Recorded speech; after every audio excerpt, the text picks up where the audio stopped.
अब आप सुनिए, अब मैं आपको एक ऐसा फैक्ट बताने वाली हूं जिससे आपके रोंगटे खड़े हो जाएंगे। जब एक अक्यूज्ड ने कुछ दिन पहले कोर्ट में एप्लीकेशन डाली और कहा कि मुझे सीसीटीवी फुटेज चाहिए, तो क्या हुआ? उन्होंने एप्लीकेशन क्यों डाली?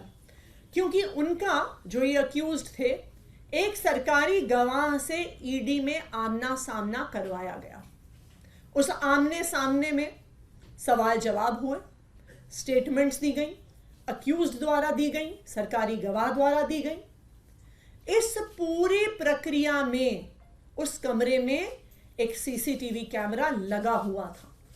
यह पूरी प्रक्रिया सीसीटीवी कैमरा की निगरानी में हुई। लेकिन जब वो स्टेटमेंट कोर्ट में जमा कराई गई तो अक्यूज्ड ने देखा कि जो बात कमरे के अंदर हुई थी और जो बात कागज पर आई है वो दोनों अलग अलग हैं। और इसीलिए इस केस के उस अक्यूज्ड ने सीसीटीवी फुटेज के लिए एप्लीकेशन डाली। और आपको पता है, जब ईडी ने वो फुटेज दी तो उन्होंने उस फुटेज का ऑडियो डिलीट कर दिया।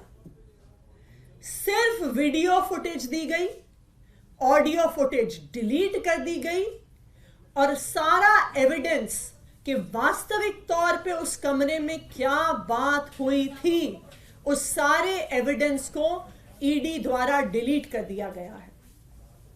और ना सिर्फ उस एक मैटर में, आम आदमी पार्टी के पास विश्वसनीय सूत्रों से ये खबर है कि जब से ये एक्साइज पॉलिसी का इन्वेस्टिगेशन शुरू हुआ है, पिछले 1.5 साल की सारी इंटेरोगेशन, सारे सवाल जवाब जो हुए हैं ईडी में, सबकी ऑडियो फुटेज को डिलीट कर दिया गया है इन्फोर्समेंट डायरेक्टोरेट द्वारा, ईडी द्वारा। ये क्या दिखाता है कि जो एक तो रिकवरी नहीं हुई, सबूत नहीं मिला, और जो स्टेटमेंट्स थी, जो एकमात्र आधार थी ईडी के केस का, वो सारी स्टेटमेंट्स भी फर्जी हैं।